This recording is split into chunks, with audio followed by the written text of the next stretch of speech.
regarding AI as a whole and OpenAI, they are in a very tough spot right now because they just released a series of announcements last week, and a bunch of articles and financial reports were released from 2025. And they are essentially, if you don't know what's going on with the AI situation with the data centers, they are trying to get all of these new data centers constructed to keep up with the computing output of generative AI and upkeep on their models. And their most famous one is ChatGPT, which has 800 million users estimated to be that use the platform in some way to generate prompts and talk with language learning models or chatbots. And for all the investing that is being poured into AI, I mean, they have committed over $1.4 trillion in investments to infrastructure with the construction of these data centers. And it is really not going well for them, reportedly, because according to several different articles from the New York Times and other major publications, they are reportedly burning money. And they are expected to lose about $14 billion in revenue going into 2026. And this is mainly due to the infrastructure expansion, like I said, of all these new data centers, these model training that has to keep up with all the AI chatbots, and the computing costs and the power that it needs to run all of these centers. I mean, the electricity costs are already on the rise because of that. So this is just a huge reason why it is so power intensive. And in the Financial Times, they actually put out a report that said in 2025, they were estimated to lose about $8 billion in net revenue. And they called it an era-defining money furnace, which is, they weren't really pulling punches there when it comes to criticizing them. And without a new round of funding, according to the reports, they could go bankrupt by 2027 because there really isn't any way for them to make any revenue off of the models, because ChatGPT, yes, it has 800 million users, but only about 5% of those actually have a paid subscription for the service. The other 95% are using it for completely free. It actually costs OpenAI money to allow them to use it. So every time you use ChatGPT, it is costing them money. They are not getting any of that back. So these companies, if you look at the investments between OpenAI and NVIDIA, they essentially just keep passing the same $100 billion to each other in investments, because NVIDIA will say, oh, let's invest $100 billion into OpenAI.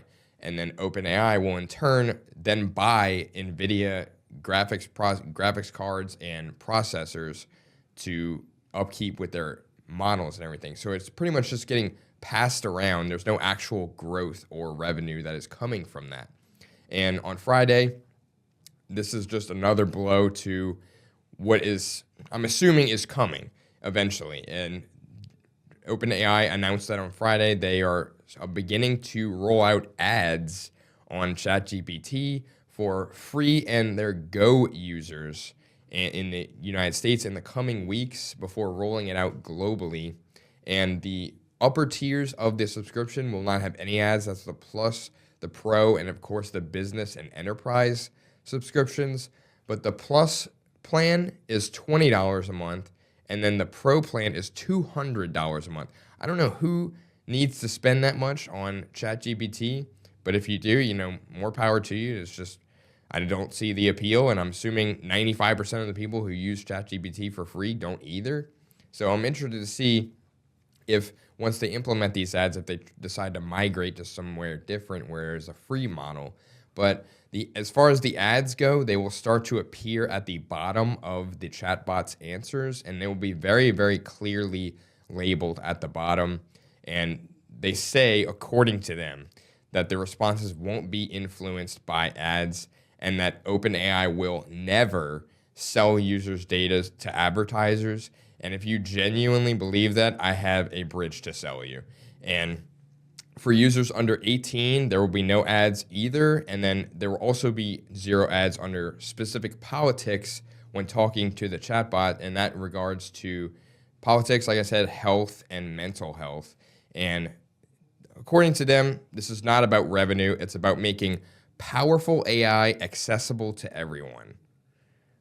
whatever that means.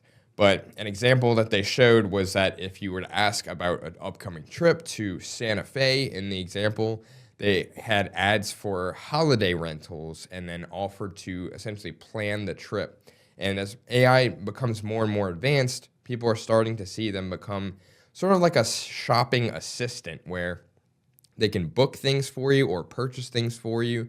And I don't know if I would personally want AI to handle any booking that I do. And if they have my card information, who knows what could happen with that and any sort of like data leak or anything. Because like I said, they said they're not selling your data, but I don't know. Like it seems everybody is these days, unfortunately. They pretty much know all of your traits and interests and what you like to do. And it's just bleak, man. But according to Sam Altman, who is the CEO of OpenAI, back in May of 2024, so less than 2 years ago, he said, I'm going to read the full quote. He said that ads plus AI is sort of uniquely unsettling to me.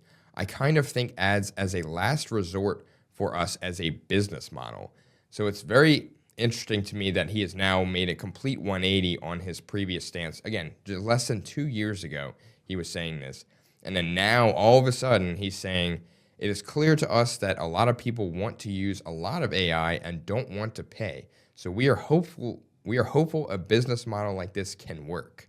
And again, ad revenue is a huge money generator in the US, especially digital ads. And I'm assuming this will make them a little bit of money, but I don't think it will offset the cost it takes to keep this up and running. So I'm very interested to see if they actually do end up running out of money by 2027 like people are predicting. But again, take all of this with a grain of salt when it comes to the ad revenue that they might end up getting, because this is the same guy, Sam Altman, who said that he didn't know how people were able to take care of their children before ChatGPT. And that just kind of paints the picture on how his thought process works when it comes to this.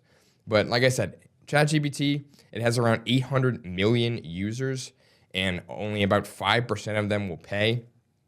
And going back to earlier, what I said with AI becoming more and more advanced, where they are learning your tastes, your habits, your shopping habits, and everything like that, it is sort of becoming harder and harder for people to end up leaving or like divorcing ChatGPT, especially if they go to it ads where if you don't want to see ads, you're going to have to cough up at least $20 a month to not see any of that. But at the same time, I really don't know if people will actually end up leaving. They'll probably still use the free version, even if it does have ads on it. But again, I think people are so married to it already. I mean, 800 million users. I mean, that is just absolutely insane that many people are using it. So I don't really see them kind of breaking away from that despite the ads. But I could be wrong. You know, people can migrate to something different or a free version. There's several different options out there. I mean, you have, I want to say there's Copilot for Microsoft. You have Gemini with Google, this is a very interesting spot for Google as well, because as soon as ChatGPT starts implementing ads and having stuff more tailored to very specific questions, I feel like this will hurt Google in a way, because typically whenever you're shopping for something, you're kind of just shopping and you put it into Google and it'll come up with all kinds of deals and the best price available for you. But if you have ChatGPT and you want a very specific answer to a question and they have a corresponding ad that is tailored to your question, I feel like people are going to start going that route. I mean, we already have seen it in a way for Black Friday. If you saw my interview with a professor of the LSU College of Business, you can find that on our website at KTAL News Now or on YouTube. But we talked at length about how it is affecting shopping going forward. And with Black Friday that just happened in November, it could be revolutionary for online shopping going forward. It could be very hyper-tailored and specific to your tastes. So I don't think people are going to try to move away from that, especially if they start integrating these ads and links to products based on what you ask the chat models. But it's very interesting landscape moving forward. It's constantly evolving and ever changing, obviously. We get new news about this every day and just how it's evolving. And then with all the expansion of the data centers, who knows which heights it will go to. It is very, very interesting proposition. But as AI starts to learn more about you and your privacy, it can be very, very scary. And especially if all of your information is known to a chatbot. I mean, people have already been using it as a therapist in some cases, and it has ended very, very badly. People have taken their own life because of this stuff, and there's so many lawsuits against OpenAI right now, but that because of that. So before we, continue any further, I'd like to just remind everybody that human connection with a real therapist and a licensed professional is always the best way to go. You do not want to do therapy with a chatbot that is only going to tell you what you want to hear. So it's been very detrimental to people's mental health. So I advise a lot of caution if you are to use it in any way to try to solve any personal problems you might have, because it can devolve very quickly. But because people are starting to disclose this information with people and chatbots are becoming more aware of your interests and what you do day to day, there's talks of potentially having AI companions in the future. And Microsoft's AI CEO is actually predicting that in 5 years, everyone will have an AI companion. And he says that, and I quote, in 5 years, everyone will have an AI companion that knows them deeply, what they see, hear, prefer, and feel. It won't just assist, it will live life alongside you, an ever-present friend helping you navigate life's biggest challenges.